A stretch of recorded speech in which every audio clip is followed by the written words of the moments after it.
5 seat थी जहां से जीत और हार का अंतर था, उनके पीछे कई कारण बताए जा रहे हैं। जैसे और लास्ट में 2 दिन में जो विधायक या एमपी के नाम पे, सांसद के नाम पे नहीं मिल रहे, काफी पैसा अब की बार उन्होंने इस चीज पे लगाया। अब की बार जो एक चीज और देखने को मिली वो थी कि बिल्कुल हार गए, तो ऐसा भी सिनेरियो बन सकता बार भी ये लीड टूटी है पर 1.25 लाख नहीं रहेगी।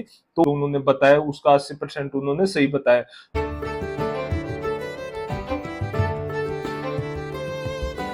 बाडडा न्यूज देखने वाले सारे दर्शकों ने राम राम और नमस्ते। आज की इस वीडियो में आप विश्लेषण करांगे फरीदाबाद लोकसभा क्षेत्र में हुए चुनाव का बारे में। किस विधानसभा क्षेत्र थी, कौन सा उम्मीदवार आगे चल रहा है।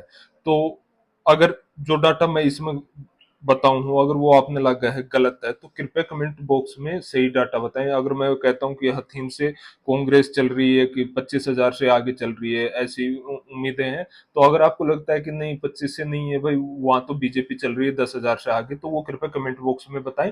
दूसरा, जो ये हमने डाटा कलेक्ट किया है 3-4 जगह से किया है। पहला, लोगों से बात करके, तो हमारे लिए पॉसिबल नहीं था हर एक शहर गांव में घूमना, तो कुछ मोटा मोटा डाटा हमने कलेक्ट किया। दूसरा, जो दूसरे बड़े बड़े मीडिया हाउस हैं उनमें क्या चल रहा है, उनका सर्वे क्या कह रहा है। तीसरा, वहां के जो लोकल कुछ आदमी है जो वहां पे अच्छी पकड़ रखते हैं और जिनका ट्रैक, पीछे का ट्रैक सही रहा है, कि जो उन्होंने बताया उसका 80% उन्होंने सही बताया। तो ये 3-4 सोर्स हैं हमारे इकट्ठे करने के। तो अगर आपको कहीं भी कोई भी शक रहता है, कोई डाटा गलत लगता है, कोई आंकड़ा लगता है कि ये गलत है, तो कृपया कमेंट बॉक्स में बताएं।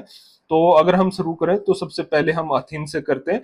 तो 2019 में यहाँ से बीजेपी को मात्र 4500 वोट का मार्जिन मिला था। यहाँ से 4500 वोट से ही आगे चल रही थी। पर अब की बार यहाँ सिनेरियो बिल्कुल चेंज है। यहाँ पे लगभग 30,000 से यहाँ पे कांग्रेस आगे चल रही है।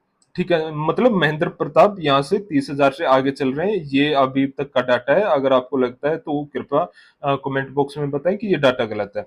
उसके बाद हम बात करते हैं होंडल की। होंडल से पिछली बार 62,000 का यहाँ से मार्जिन था बीजेपी के पास, काफी बड़े मार्जिन से आगे चल रही थी। पर अब की बार यहाँ भी बीजेपी की स्थिति खराब है और लगभग 20,000 से यहाँ कांग्रेस आगे चल रही है।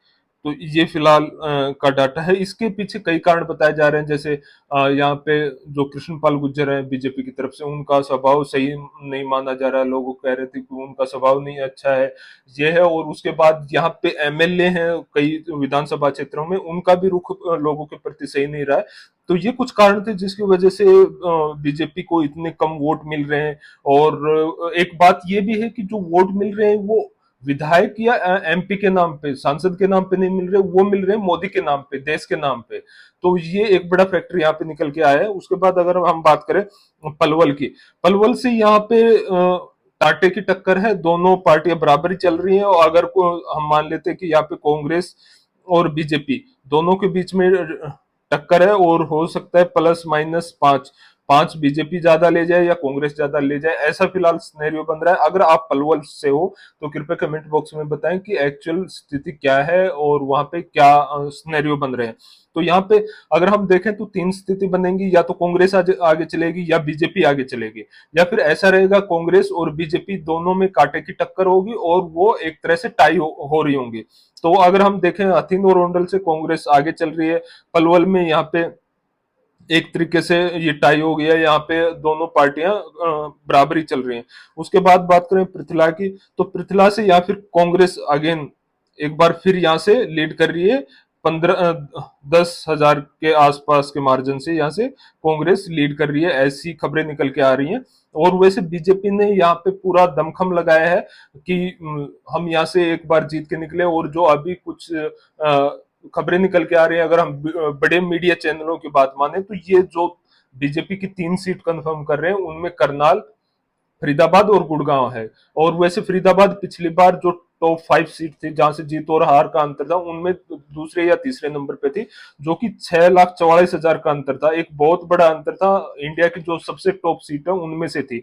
और ऐसे ही जो करनाल की थी वहां पे 6,54,000 का था। तो ये दोनों सीट हरियाणा की थी टॉप 5 में।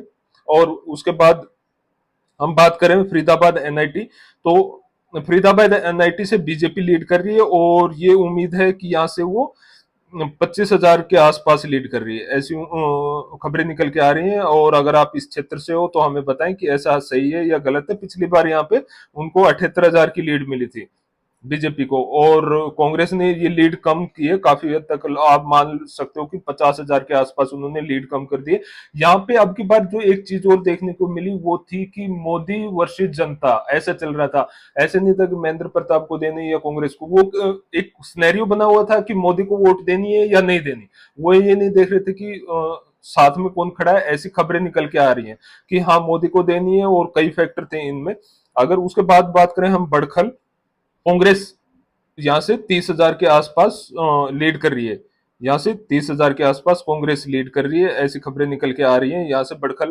क्योंकि महेंद्र प्रताप सिंह का एरिया भी रहा है, यहाँ से वो एमएलए भी रहे हैं, तो इसलिए इस एरिया से वो काफी लीड कर रहे हैं। और अगर उसके बाद हम बात करें बल्लभगढ़ फरीदाबाद की, तो बल्लभगढ़ में क्या है कि मूलचंद शर्मा है, यहाँ से बीजेपी के एमएलए हैं, और यहाँ से उनको लगभग बीजेपी को 30,000 के आसपास की लीड मिल रही है, ऐसी खबरें निकल के आ रही हैं।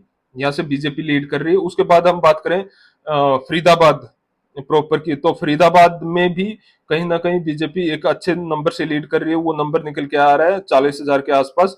तो ये है। अब की बार अगर हम देखें तो लगभग हर कहीं होर्डिंग बीजेपी की लगी हुई थी, चाहे वो फ्लाईओवर है, कुछ है, बस स्टैंड है, रेलवे स्टेशन, हर कहीं। मतलब काफी पैसा अब की बार उन्होंने इस चीज पे लगाया किया। अगर दूसरी बात देखें तो यहाँ किसान आंदोलन और अग्निवीर ऐसी कई समस्याएं थी जो ऑल ओवर हरियाणा बहुत ज्यादा इफेक्ट किया। अगर हम भिवानी महेंद्रगढ़ की बात करें तो यहाँ पे अग्निवीर ने काफी कुछ लोगों को दूसरी तरफ धकेला है, यानी कांग्रेस की तरफ मूव किया है। ऐसे ही अगर हम सिरसा, अंबाला और करनाल की बात करें तो यहाँ पे किसान आंदोलन ने बहुत ज्यादा वोट काटे हैं कांग्रेस के।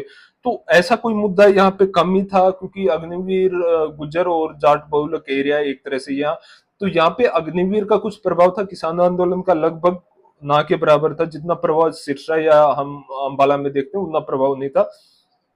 ये चीज थी। दूसरी बात यहाँ पे एक जो देखने को मिली, जो फेवर कर रही है बीजेपी को, वो था कि राम मंदिर का मुद्दा यहाँ पे कुछ था। अगर हम ऑल ओवर हरियाणा देखें तो राम मंदिर को इतना महत्व नहीं दे रहे थे लोग बाग। उनको इतना फर्क नहीं पड़ रहा था कि राम मंदिर बनाया नहीं बनाया। हाँ 370 का कहीं ना कहीं थोड़ा बहुत क्रेज था, बाकी राम मंदिर का इतना नहीं था। पर इस सीट पे हम प्रॉपर बात करें तो राम मंदिर को भी लेके लोगों में बड़ा उत्साह था, इसलिए भी वो कुछ गए।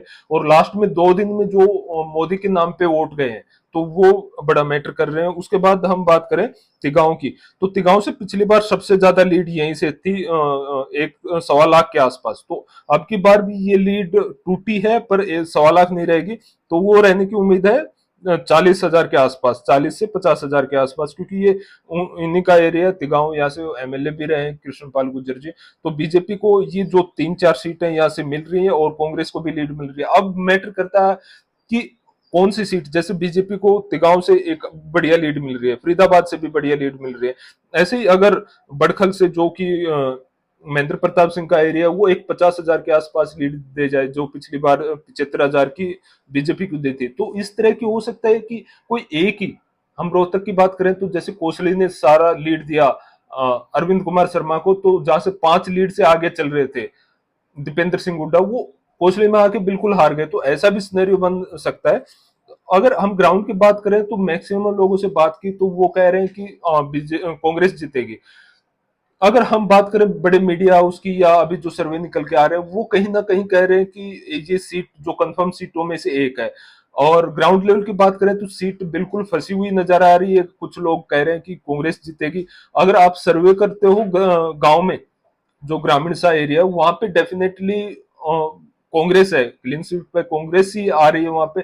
अगर थोड़ा शहरी क्षेत्र बात करें, जैसे फरीदाबाद है, मैक्सिमम शहरी क्षेत्र ही है, पर गांव भी काफी है। तो ये कुल मिला के अगर मैं कहूं तो 60% बीजेपी की तरफ से जा रही है, जो बड़े बड़े चैनल भी कह रहे हैं, और जो 40% है वो कांग्रेस की तरफ जा रही है। अगर हम ग्राउंड लेवल की बात करें तो ये 50-50% है, कहीं ना कहीं सीट फंसी हुई नजर आ रही है। आपका क्या मानना है? अगर आप उस क्षेत्र से हो तो कृपया कमेंट बॉक्स में बताएं कि कौन जीत सकता है। और मेरा डाटा कहीं भी आपको गलत लगा हो कि नहीं ये लीड 30,000 की नहीं हो सकती, ये 10,000 की है, तो वो कृपया कमेंट बॉक्स में बताएं। ऐसे ही जैसे यहाँ तिगांव में मैं 40 बोल रहा हूँ, अगर ये ज्यादा हो सकती है वो भी बताएं, कम हो सकती है तो वो भी बताएं। और इसके अलावा इसमें कोई गलती हुई है मेरे को बताने में या पढ़ने में तो कृपया उसको इग्नोर करें और उसको आप कमेंट बॉक्स में सही कर सकते हैं। और यहाँ तक हमारे साथ वीडियो में बने रहने के लिए थैंक यू, धन्यवाद।